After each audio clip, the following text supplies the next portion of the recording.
Not one, not two. How about three transfer portal additions for Texas football over the weekend? We're talking about all of them on today's episode of Locked On Longhorns. Intro.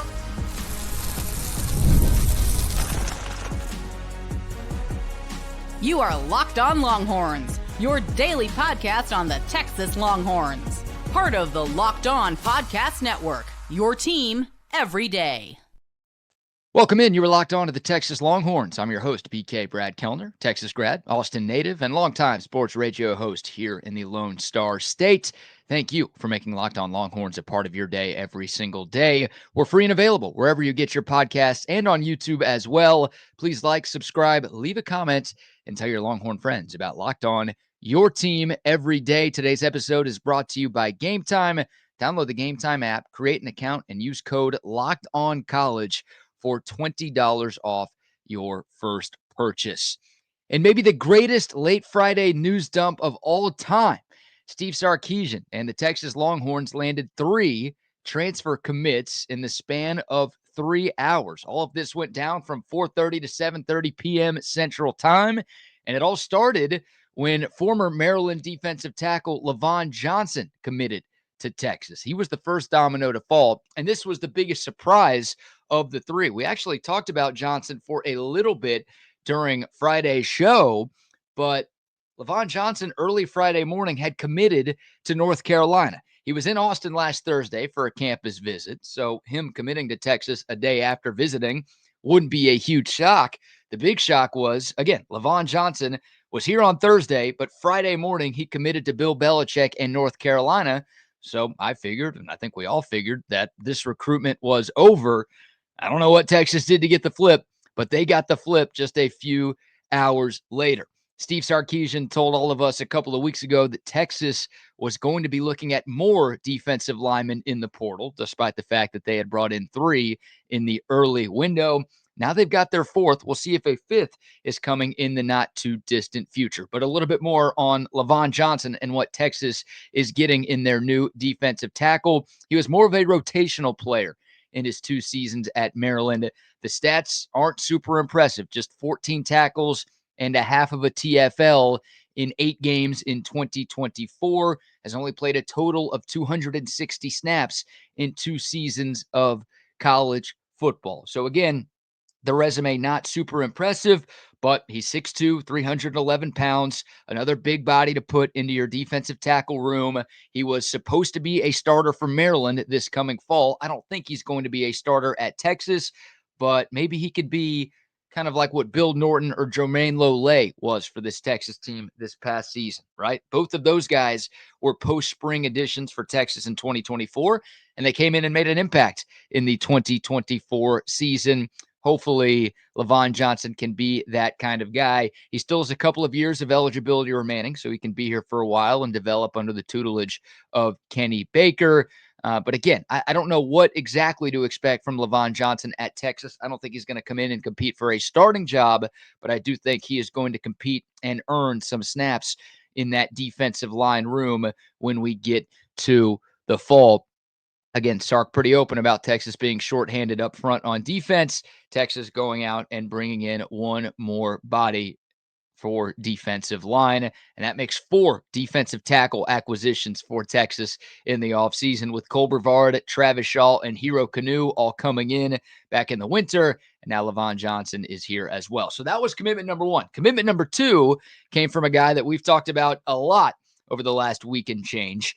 That is Cal tight end Jack Endries. It's finally official, a huge pickup for Texas, the best tight end in the transfer portal, and we've touched on it. The Longhorns were in serious need of a tight end after losing their top 3 guys from last season. Of course, 0 returning production at tight end. And none of the guys you brought back, none of the guys you brought in had any career college catches, so the Longhorns needed something, and they got more than just something. Jack Endries was a freshman All-American 2 years ago at Cal. He caught 56 passes for 623 yards this past season. You think about how important the tight end position was to the success of the Longhorn offense last year. Gunnar Helm set school records for catches and receiving yards for tight ends at Texas. Like, he was monumental for the Longhorns making it to the SEC championship game and getting all the way to the semifinal round of the college football playoff. You couldn't go from a guy as good and as reliable as Gunnar Helm to, I'm not sure, just hope and pray that we've got something at tight end. The Longhorns needed to do something. To me, going into Friday, that was the biggest need and the biggest hole for Texas to fill on their roster, and they filled it in a big way. Jack Endries gives you a little position versatility as well. He's 6'4", 240 pounds. He lined up a ton at tight end when he was at Cal, but they also flexed him out to the slot as well.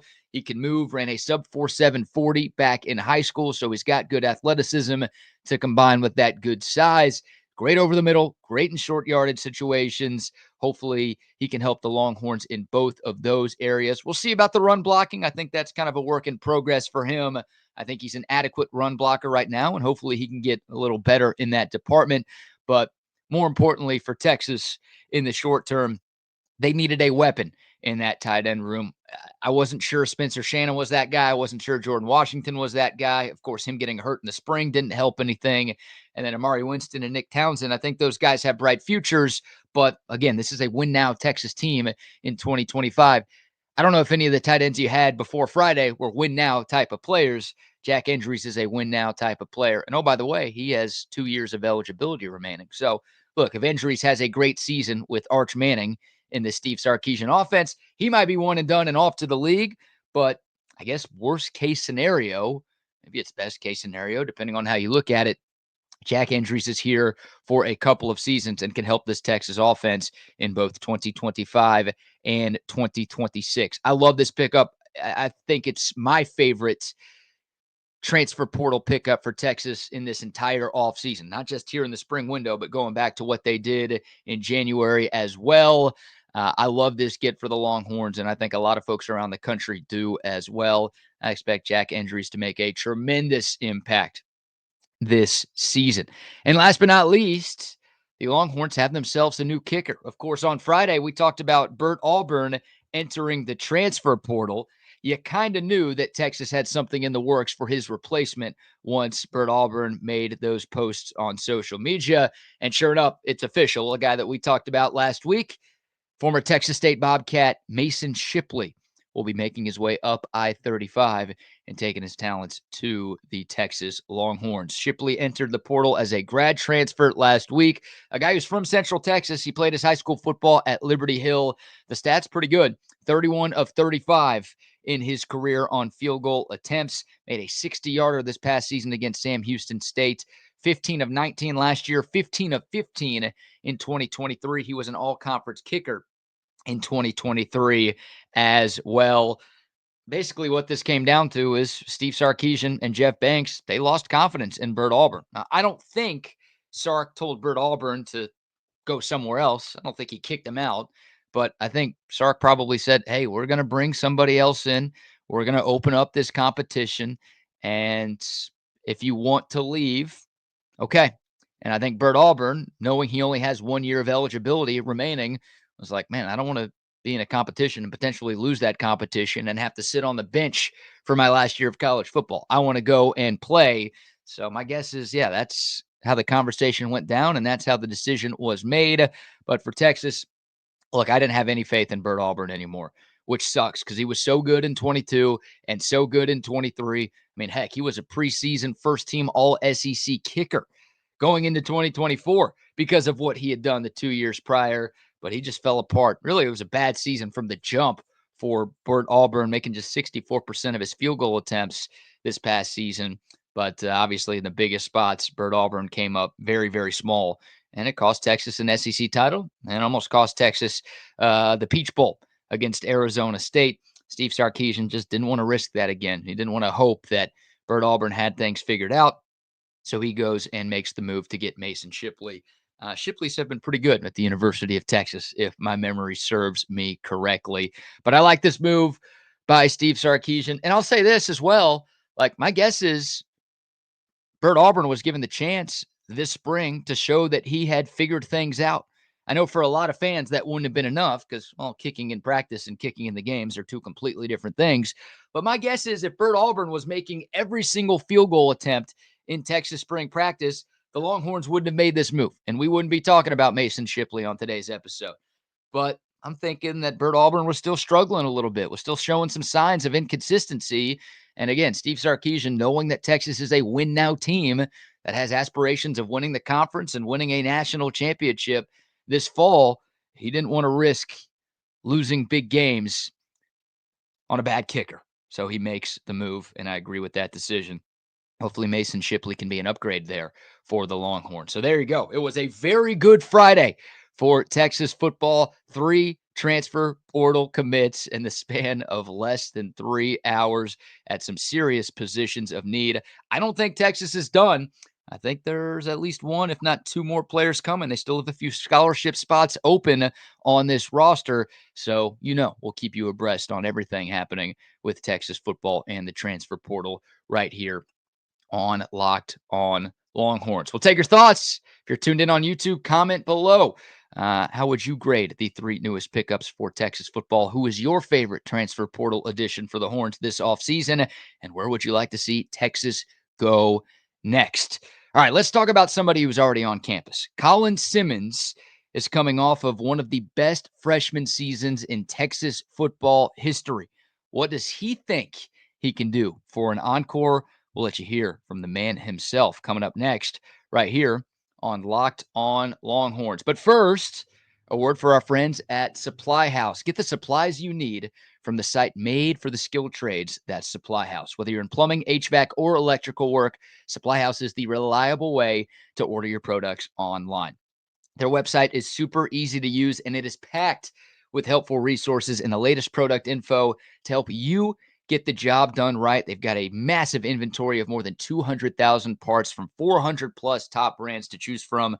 So you're going to find exactly what you need delivered from coast to coast. And if you need help with an order, Supply House offers expert support and industry-leading service. You're always going to talk to a real person, and they've got their free Trademaster program that offers exclusive perks like a dedicated phone line, free shipping, and discounts on every order. Thousands of skilled professionals are already taking advantage.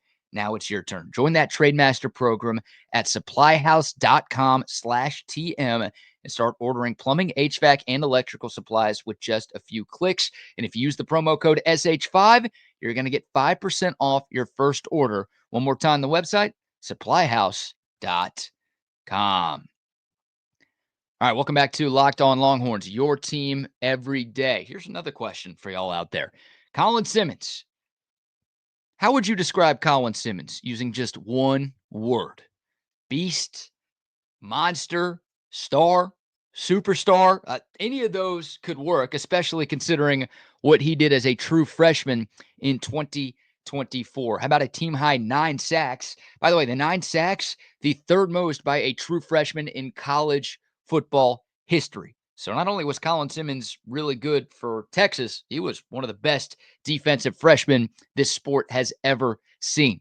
He also had 14 TFLs this past year. That was second on the team, and that's also the third most by a true freshman in college football history. And oh, by the way, Colin Simmons did most of that coming off the bench, right? He wasn't a starter for most of the 2024 season. And he was in a loaded edge room where he had to rotate a bunch of snaps with a bunch of different players. So it goes without saying, Colin Simmons was really, really good in his first year on the 40 acres, and he was rewarded by being named the Sean Alexander Freshman of the Year in college football. It's not a Texas award. That's not a conference award.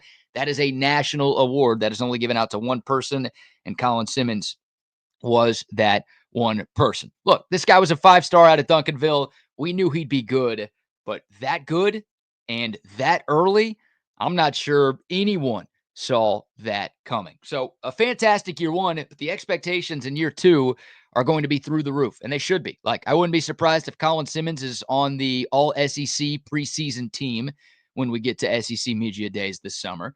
He's going to be on a bunch of award watch lists. Hell, he might be a preseason All-American on some sites with what he was able to do last year. We're all excited about Colin Simmons.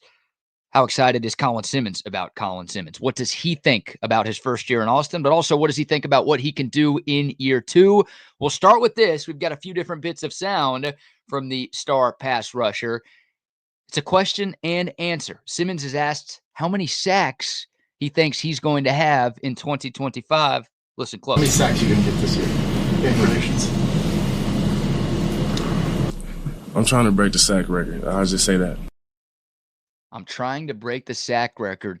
I'll just say that. You might be curious, what is the single season sack record at the University of Texas, BK? Well, I've got you. It's 22 and a half. That was set by the great Kiki Deala back in 1982. Deala also owns the all-time career sack record at Texas with 40 and a half. But again, the single season record, 22 and a half. Colin Simmons does that. Oh, man.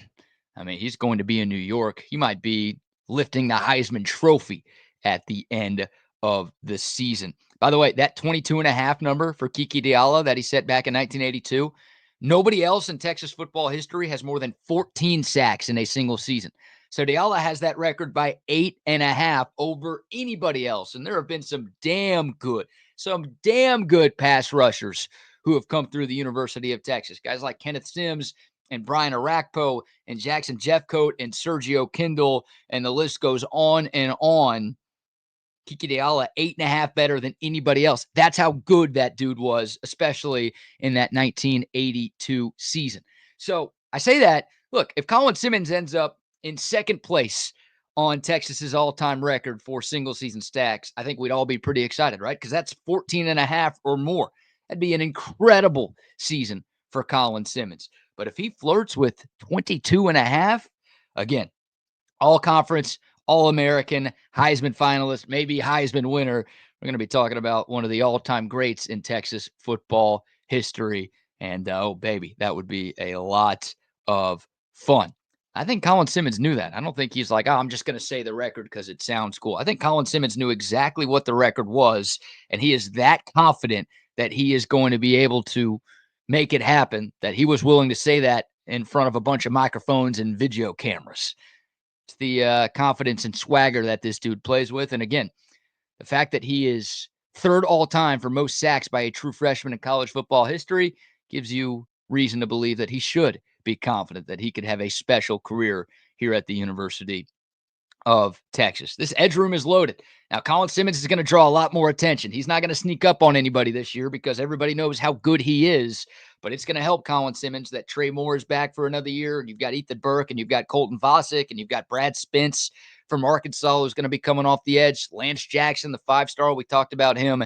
It is a loaded edge room, which should help Colin Simmons a bit, but man, lofty goals for him in 2025. Love the confidence. We'll see if he can do it. A couple of more here from Colin Simmons. Where to improve? Again, 9 sacks. Very impressive for a true freshman. How does he get better and get closer to that sack number that he's talking I feel like I need to improve on a lot. Everything, honestly. You know, my get off, my hands, my eyes, being physical, just playing the run, playing the pass, everything. So how would you assess how you played last year?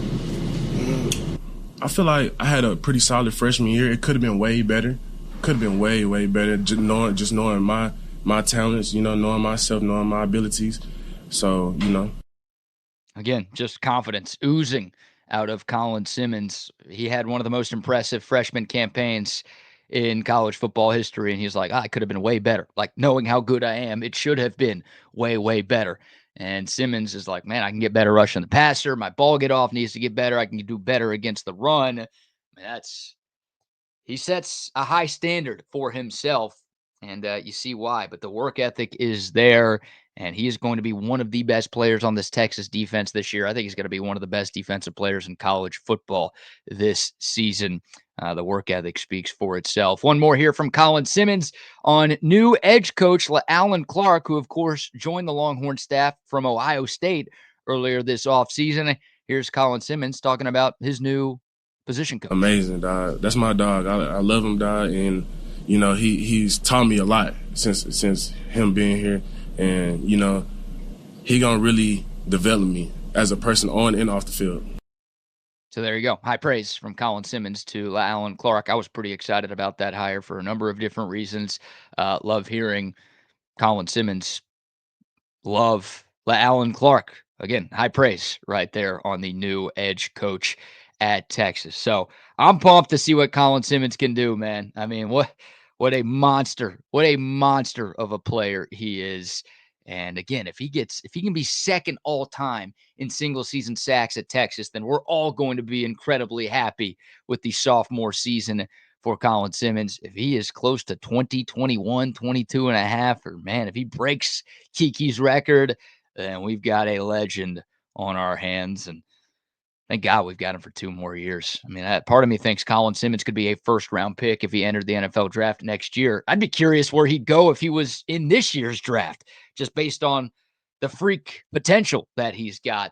But good news is Texas has 2 more seasons with Colin Simmons, and I think he's only going to get better as his career continues to progress here in Austin. All right, one segment left on today's edition of Locked On Longhorns. Let's talk a little Texas baseball. Texas is pretty good at baseball, in case y'all are wondering. How good? How about a 3-game lead in the best conference in college baseball? Good. We will recap the Longhorns' weekend sweep of number 8 Auburn and talk about the massive week coming up for the Horns. Coming up next, right here on Locked On Longhorns. But first, a word for our friends at Game Time. There is nothing like the atmosphere of an NBA playoff game. Every bucket, every defensive stop, every moment just feels huge. It's electric in the arena, and with Game Time, you can be a part of all of it without the stress of last-minute ticket hunting. Game Time makes it super fast and super easy to get your playoff tickets, even when the demand is sky high. And the best part, the prices on the app actually go down as you get closer to tip-off, and they've got last-minute deals that can save you up to 60%. Again, last-minute deals. You don't have to be planning weeks in advance. If you on a whim are like, man, I want to go to this game tonight, just open up the Game Time app, get you your tickets, and you could save big, not just for the NBA. They got all sports. They got comedy. They got concerts. They got theater. They've got everything. And, of course, their all-in pricing means no surprise fees at checkout. What you see is what you pay. So take the guesswork out of buying tickets with our friends at Game Time. Just download the Game Time app, create an account, and use the promo code LOCKEDONCollege for $20 off your first purchase. Terms apply. But again, create an account and use the code LOCKEDONCollege for $20 off. Download Game Time today. Last minute tickets, lowest prices guaranteed. All right, final segment on a Monday show. It is Locked On Longhorns, your team every day. No number 1 curse for Texas baseball. I know a lot of Longhorn fans were a little bit nervous about the number 1 ranking because, well, there have been some teams that have struggled at the top of the college baseball polls this season. But Texas baseball had no problems last week, going 4-0 and capping things off with a dominant 3-game sweep over number 8 Auburn. Yeah. We'll go back to Thursday, a 3-2 win for Texas. We did talk about that one on Friday, so we won't spend a whole lot of time talking about it. But Max Grubbs and Dylan Volantis just sensational out of the bullpen in relief of Jared Spencer, who had his start cut short due to a little bit of arm soreness. Doesn't sound like Jared Spencer is going to be able to pitch against Texas A&M this coming weekend. We'll obviously preview that mammoth series more as we get closer to the coming weekend. But Max Grubbs and Dylan Volantis were fantastic. Texas won on Friday 8-3, and then they capped off the series with a run rule 14-2 on Saturday afternoon. Not only did they win these 3 games, but Texas outscored Auburn 25-7 in the 3-game set at the Dish. The Longhorns flexing their muscles against one of the hottest teams in the SEC, one of the hottest teams in college baseball. They made quick work of the Auburn Tigers. Some big storylines from the weekend. Kimball Schuessler. I don't know if they've announced it yet. Maybe they have. Maybe they will. Kimball Schuessler is going to be named the SEC Player of the Week. About 8 of 12 over the weekend. 3 home runs, 10 RBIs, also scored 5 runs. He had the game-winning home run in the 7th inning in the series opener on Thursday. Hit 2 more bombs on Saturday, including the series ender, because it was a walk-off that gave Texas the run rule in the bottom of the 7th inning. So pretty clutch and send everybody home early and send everybody home happy. He was awesome. How about 8 RBIs in that series finale game on Saturday? Kimball Schuessler continues to impress in the middle of this Texas lineup. Jonah Williams, another storyline. Yes, that Jonah Williams, the 5-star safety that's going to be playing for Steve Sarkisian and the Longhorn football team when we get to the fall. Jonah Williams, also a pretty damn good baseball player. This isn't just we'll give you a baseball scholarship because we really want you at our team playing football. So we'll just throw in a nice scholarship so you can feel good about yourself. No, Jonah Williams is a stud baseball player. He got his first 2 career starts over the weekend.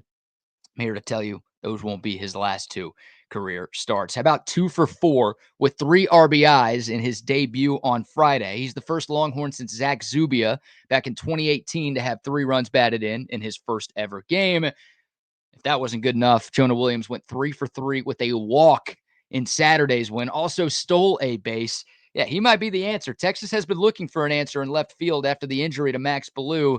Jonah Williams might have given Jim Schlossnagle a solution to that problem. This kid's the real deal, man. Freak athlete, incredibly fast, great defender, and he showed plenty of promise at the plate as well.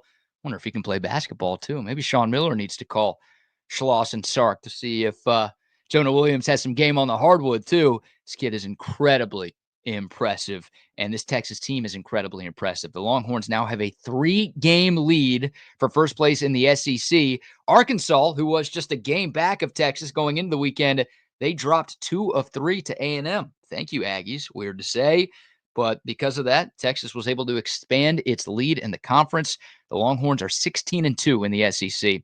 Nobody else has fewer than 5 losses. Again, Texas has 2. Everybody else has 5 or more. The Horns with a 3-game lead in the best conference in college baseball. I was told Texas wasn't SEC ready. Starting to sound like the SEC wasn't Texas ready. Shouldn't count the chickens before they hatch. Still 4 series left in conference play, but the Longhorns, they're awesome. They're the best team in college baseball right now. And by the way, Texas is 8-1 against top 10 teams in the country. So ain't no questions about the schedule here. The Longhorns have played a lot of the best teams in America, and they have beaten down the best teams in America. 8-1 against top 10 teams. And the Horns also run ruled an Ole Miss team that was currently or is currently ranked number 11. At least they were last week. I got to check the new polls this week. But Texas is beaten up on some of the best teams in this conference and some of the best teams in the country. They have earned their number 1 ranking. Huge week coming up at Texas State tomorrow. The Longhorns lost to Texas State in a midweek game here in Austin back in March. So Horns looking for some revenge. And then again, the Aggies coming to town in what should be the craziest series in college baseball all year. I don't know if the College World Series will have an environment like what we're going to see at the Dish Friday, Saturday, and Sunday. We will be talking plenty about that series again as we get closer to the weekend. But tip of the cap to Texas baseball. Again, the Longhorns continuing to get the job done in year 1 of the Jim Schloss-Nagle era. And that's going to do it for today's show. Tip of the cap to all of you for tuning in. Really do appreciate the continued love and support. Thanks for making Locked On Longhorns a part of your day. For your next listen, check out the Locked On NFL Draft Show with Damian Parson and Keith Sanchez. The draft is this week. As your favorite Longhorns get ready to hear their names called, get the latest rankings, mock drafts, rumors, and news every day. Find Locked On NFL Draft on YouTube or wherever you listen to your podcast. Plenty more Texas football conversation coming tomorrow. Some Texas State baseball preview as well. Always a lot going on. Never a dull moment covering the Texas Longhorns. But again, appreciate y'all tuning in. Please like, please share, please rate, please subscribe, and leave a comment. All of those great things. We'll talk to y'all soon. Until next time, horns up, mic's off. We'll see y'all soon. This is Locked On Longhorns.